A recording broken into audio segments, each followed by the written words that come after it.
Welcome to the Divorce View Talk Show. Hello, I'm Joanie Winberg, certified human behavior consultant, divorce mentor, or known as the communication guru. I'm always thrilled to do this show together with my co-partner here, or my co-host, Rosalind Sedacca. Hello, Roz. Hi, Joanie. Good to see you again. I'm Rosalind Sedacca. I'm a divorce and parenting coach, and I'm recognized as the voice of child-centered divorce and founder of the Child-Centered Divorce Network. And we have a wonderful guest tonight. We're honored to have him with us, and we have a show that's going to keep you on your toes today. Mark Baer is a family law attorney. And I say an attorney with a heart because he has great compassion for all the dynamics involved in divorce. And he is sincerely an attorney who puts the family and the kids first, and that's why he's so close to my own heart. So why don't you tell us about the particular topic we're going to be talking about today? So we're actually going to be talking about 4 real issues that equal parenting advocates ignore. So Mark and I were talking about this. We're excited to get started. So welcome, Mark. Thrilled you're here. Thank you. Thank you both for having me, and thank you for that very nice introduction, Roz.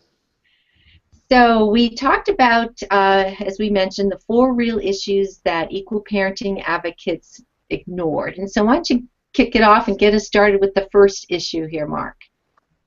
Well, I would say that the first issue is that they're treating the children as possessions as opposed to beings with feelings and their own likes and dislikes, and they're wanting to split something as you would a bank account, or and you can't split a child. And they're ignoring that dynamic. That would be number 1. So let's elaborate on that. Of course, we can easily see what that's going to lead to. And I think the big thing is, and Roz and I talk about all the time, is that they're human beings with feelings. And really, lots of times they don't have any place or where to go to deal with these feelings, but they carry them over the years. Roz, any thoughts on this too? Well, the important factor here is that the pretense is that everyone wants to be taking care of their kids, and both parents want to have the kids.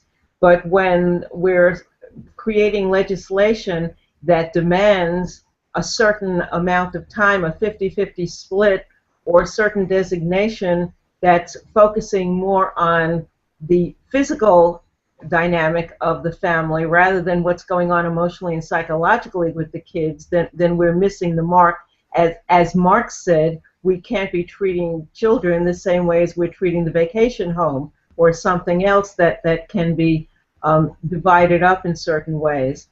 So it gets very complicated, obviously, and that's why Mark is bringing this up, because it's not an easy factor. Maybe we could talk about the other issues as well, and then we could bring the whole conversation into a focus of what this really means and what we can do with it.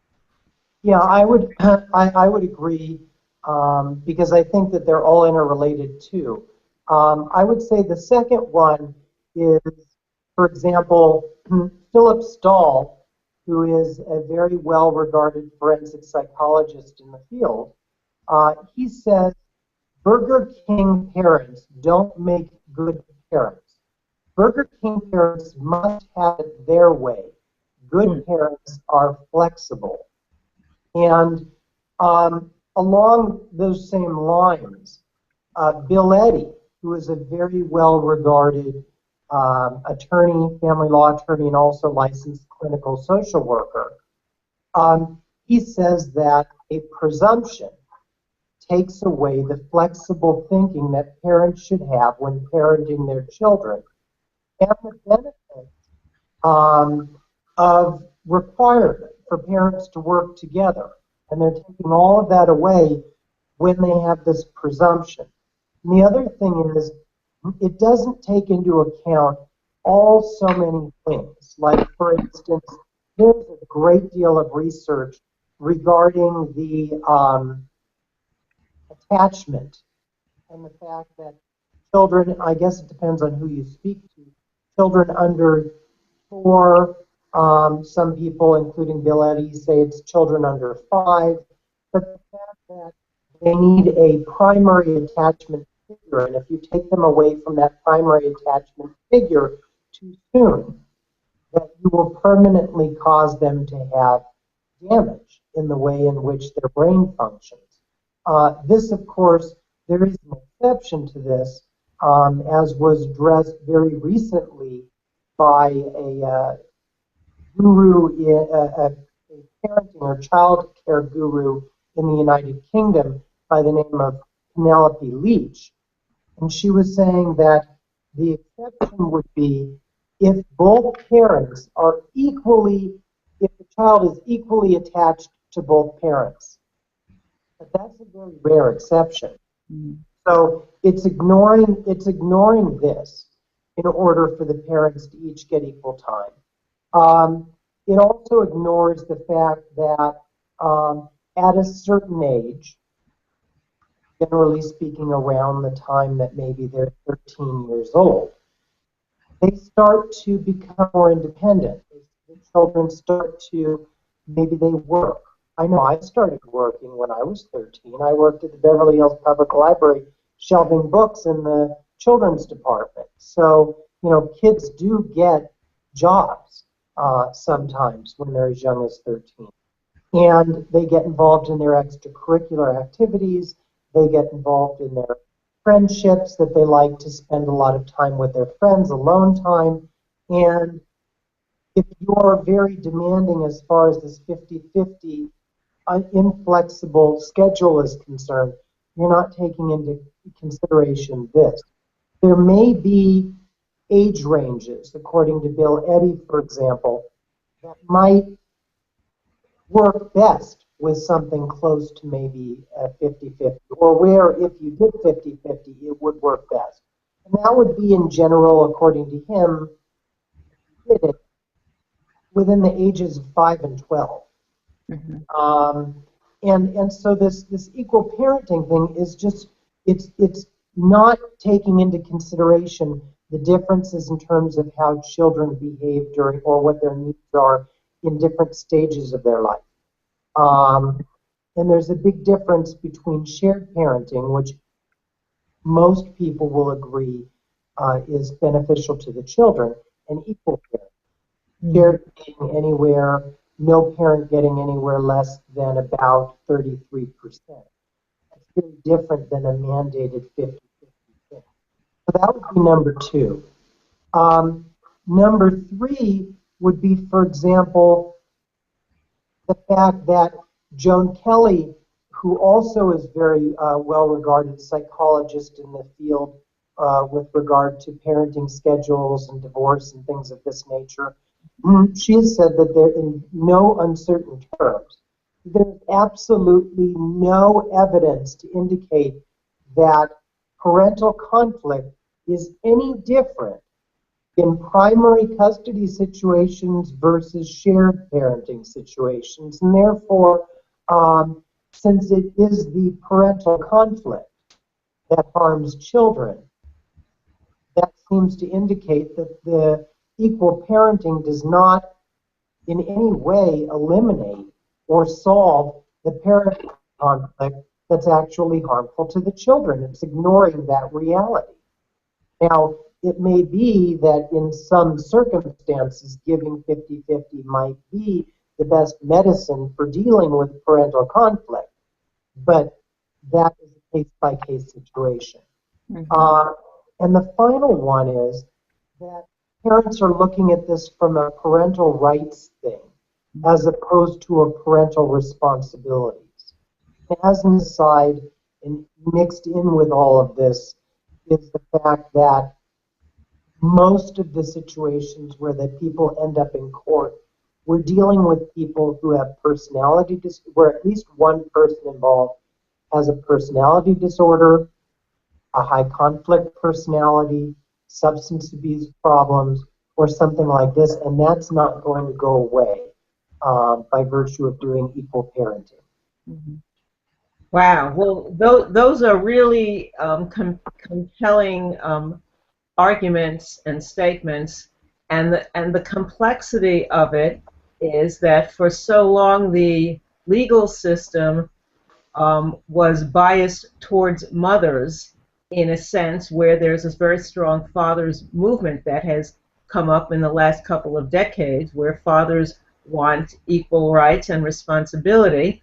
And of course, I think that's an important thing for fathers to have. The problem is, especially the fourth point that you made, is that there's a difference between rights and responsibility, and how do we designate and legislate that, or how do we work that in the legal system so that we really are putting the actual needs of the children ahead of all these other dynamics that are coming into conflict now?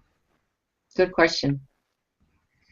Yeah, so I mean, it's very difficult, and you know, one of the problems is the judges are not really well versed in issues pertaining to the personality disorders and the high conflict and all of this other stuff. I don't tend to see that what happens in court is typically what's in the best interest of the children, although that's what's said. You know, I think a lot of things that are said are lip service. Like, as an example, which has absolutely nothing to do with this. There's different burdens of proof in different things. For instance, in criminal law, it's beyond a reasonable doubt. In civil law, it's typically by a preponderance of the evidence, which essentially means it's more likely than not, or there's more than a 50% chance. And then under certain circumstances, you have clear and convincing evidence. My experience has been that if the code requires clear and convincing evidence, a judge will say that they based it on clear and convincing evidence, but they'll only pay that lip service, and they're essentially making the same decision they would have under preponderance of the evidence. They're not making any different decision. Do you feel in a different way? Do you feel, especially when the children get older, like you said, they have their friends, their activities, and that they should have more of a voice at this time to say, you know, I want to be with each parent, or I like to live here, and then be a part of my own life. You know, I actually know of a friend, her son had always lived with her, and he is now a sophomore in high school, and he says, you know, Mom, I love you, but I really want to live with Dad. And so he just moved it down the street. They live that close, but for him it was just something that he wanted to do. So at that point, and they're older, you know, it's probably easier that parents can agree them upon, you know, amongst themselves and don't have to go to court. But when they're younger, what I'm hearing you say is that allow the children to have more of a voice in this. Did you say? I think children should have, at a certain age, At a certain age. Mm-hmm. consult with them anyway. That doesn't mean that they're going to go along with what the children want. They shouldn't be able to have the ultimate decision making. They're minors. But parents don't tend to pay attention to what the children want. They are making decisions for them without even considering anything that they might have to say, which is unbelievable.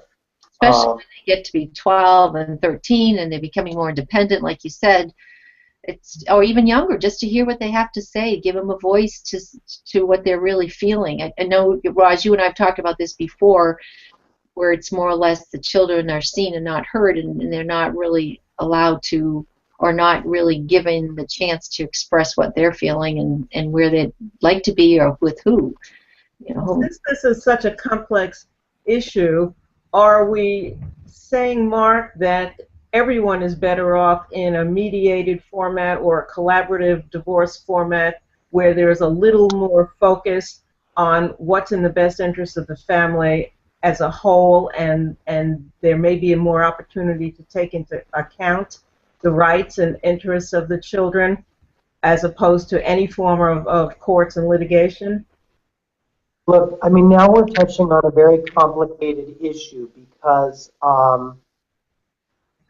I firmly believe, and I've said it many times in many things that I've written, in fact, in a press release that went out yesterday to the Associated Press, that mediation should be the first resort. And I'll put collaborative divorce there too.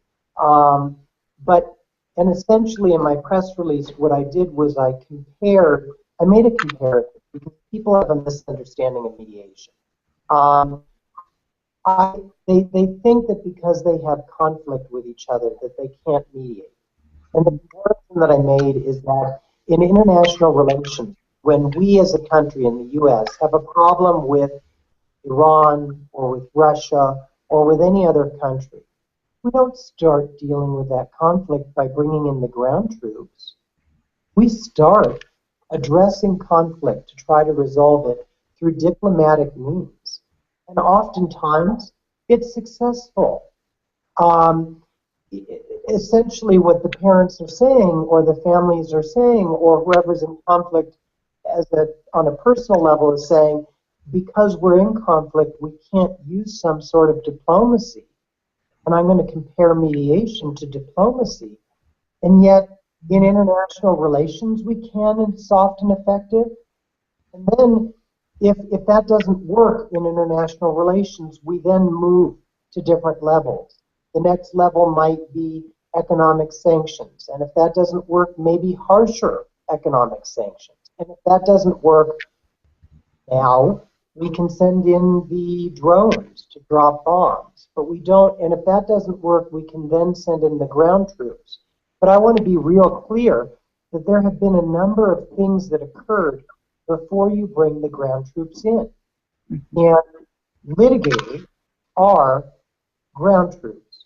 Yes. I'm not going to say that lawyers are all ground troops. I'm going to say that litigators are ground troops.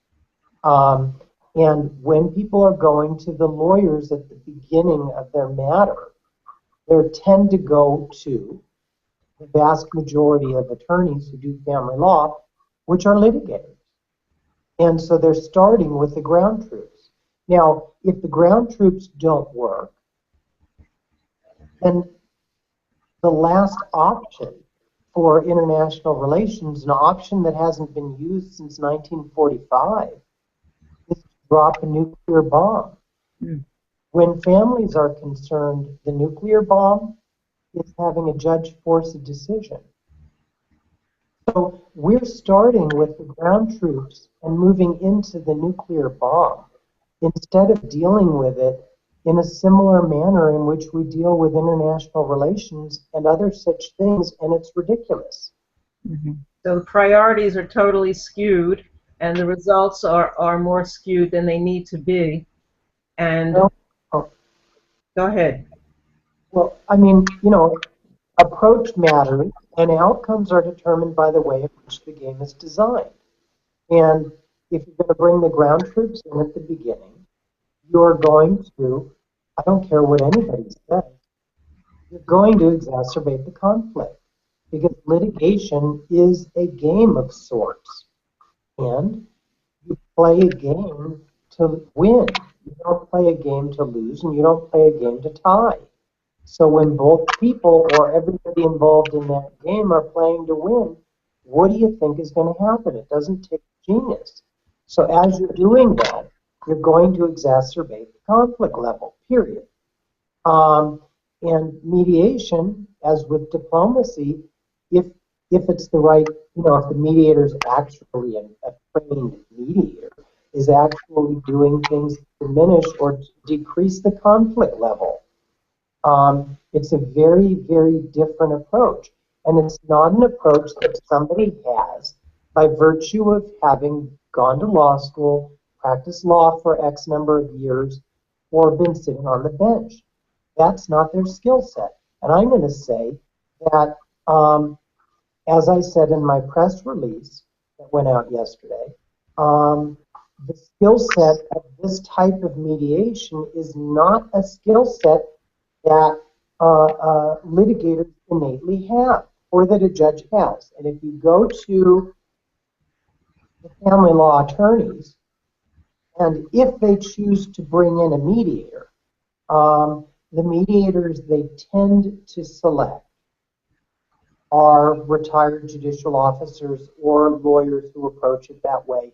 And they're essentially saying to the parties, here's what I predict is going to happen in court. Just agree to it in advance. That is not mediation. Mm-hmm. They've usurped the term. That's not mediation. That's soft arbitration.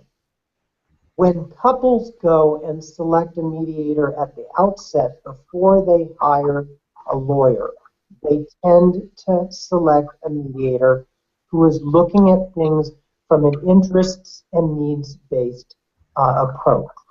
They're looking at somebody who's actually going to be interested in their feelings and the emotions and things like this.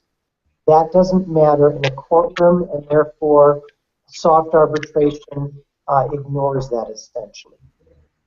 Now, if somebody goes and they hire an actual trained, well-regarded mediator, a real mediator at the outset, and if they want consulting attorneys, and I suggest that frequently, I think it's important for people to have consulting attorneys. They would be getting referrals from the mediator to mediation-minded attorneys. They wouldn't be getting the referrals to the litigators. They'd be getting referrals to the attorneys who aren't brand truths. Absolutely. And to me, you're starting off on a whole different platform. Totally. Different mindset, hopefully different levels of anger. Obviously, it is. Absolutely. What I've seen, and you know, a lot of people call me the communication guru. I work a lot with personalities, and you talked a little bit about that, Mark. And in something that's very common, of course, people marry their opposites. And then, as I've seen it, I've been doing this for over 10 years, helping people first understand themselves and then understand their former or their ex-to-be. You know, part of it is that we don't understand each other, and so if we couldn't get along when we were married, and we couldn't communicate well or see eye to eye or whatever, it's going to be even more difficult going through a divorce.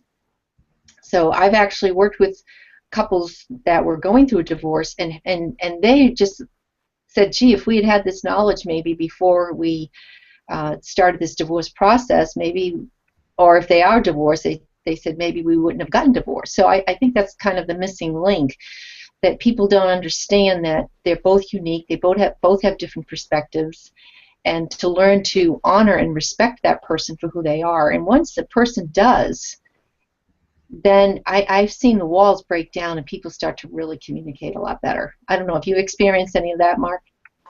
You know, that's interesting, and I agree with you. Obviously, if they don't have any children together, regardless of how old they are, then that wouldn't necessarily apply, because after they're divorced, they don't have to have anything to do with each other. But, I had a friend that I grew up with contact me for a consultation. Somehow it was exactly as you described, which is the typical scenario. And they were telling me about things that were going on in their marriage and thinking that by divorcing it would get better. I said, if you want a divorce, you divorce. But that's not going to solve the problems that you currently have with your spouse. In fact, it could potentially make them worse. And you're going to have to still deal with each other with regard to the kids. So, you know, that is a disconnect. And my grade school friend was completely oblivious to it, as are most people. Most people are. And found it very enlightening when I pointed it out. And we were going through the different issues that were being raised. And I was asking, how is it that you think that being divorced is going to resolve that issue? Mm-hmm. Not. It's going to make it worse. Well, I mean, if they couldn't communicate while they were married, and then all of a sudden we're asking them to get along and try to go through as much as possible, a peaceful divorce, or at least less conflict during the divorce. And so to me, once they have this knowledge, I've seen it so many times over and over and over again, that they just start to have a different point of view and realize, if they want to look in the mirror, it does involve in looking at yourself and saying, hey, you know what, maybe my ego has been pretty big in this situation, and maybe I have been the one that wants to be in control. And usually the person that person marries is the one that wants harmony and everyone to get along. So those are usually the two opposites. So when they start to really see that difference, and if they can be adult about it and meet in the middle and say, you know what, we are different, I do honor you, or I do at least respect you, now how can we get along enough to get this divorce, or to get along enough after divorce for the sake of the kids? It's a remarkable tool that I've seen make a huge, huge difference. Well, I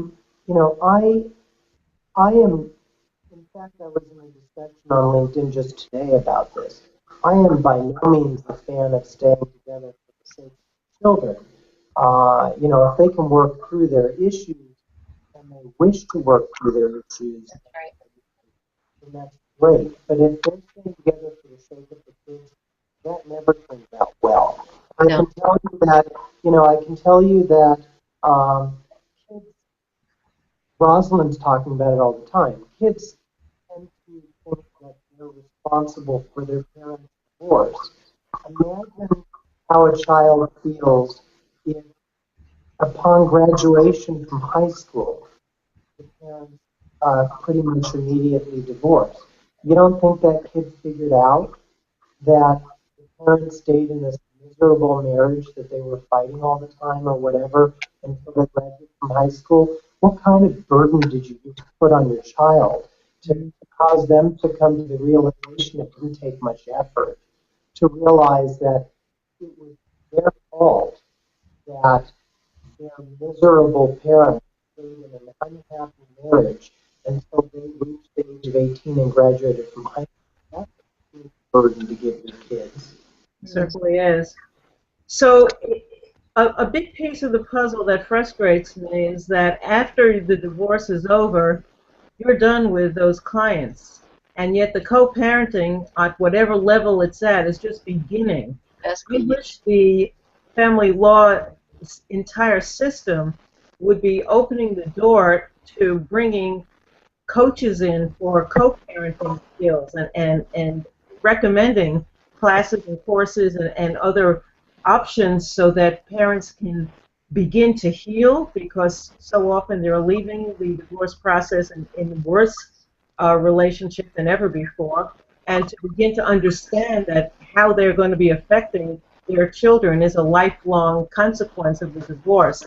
Are there any ways that you personally do that and suggest that with clients? Well, I think that going through co-parenting classes and taking parenting We're, courses. we're losing you a little bit, Mark. I'm just going to say we're I'm, losing I'm, you. I'm sorry. I think it's important for parents who are divorcing and who have especially minor children to take co-parenting classes, regardless of whether they feel that they have parental conflict, because I think that they're parenting differently after they're no longer in the same house. And I think that it is definitely useful, and I recommend it to people all the time. Whether they heed my advice, that's another story. So why don't we pull this all together, Mark, because you've made some really powerful points here and brought in a lot of valuable information. How would you leave it with parents, or just pulling this all together, how do you want to leave it with some last minute advice? I would just say that children need parents who are bigger than their problems, and that parents need to step up their game and and deal with things in an adult manner and in a mature manner, and seriously look into mediation and or collaborative divorce instead of running to lawyers. I am going to say that a lot of the blame, in my opinion, if we want to find blame, it lies with the media. because the media doesn't seem interested in sharing anything that's not dramatic. So, the stuff about mediation, it might go into the Huffington Post because there are a lot of Huffington Post bloggers that blog about it in the divorce section. But it doesn't tend to be picked up by the news. The news picks up when we talk about custody battles and how that led to murders and suicides and serious domestic violence. You don't hear about this kind of stuff occurring except if it's associated with a custody battle that's been going on. You're absolutely right, because I know, because my former and I are just so amicable and get along so well, and especially family gatherings, and people are like, are you kidding me? They're expecting and wanting us to say, oh, we can't stand each other, we can't be in the same room, and they really find it odd or just very surprised that we're in the same room getting along so well. And so we've really worked at it for the sake of our kids. But that is like not the norm, and people look at it as an odd situation. And people also find what they're looking for, and they allow their emotions. Look, as a family law attorney, I think that emotions are important for us to address, and I don't think that the lawyers should be ignoring it.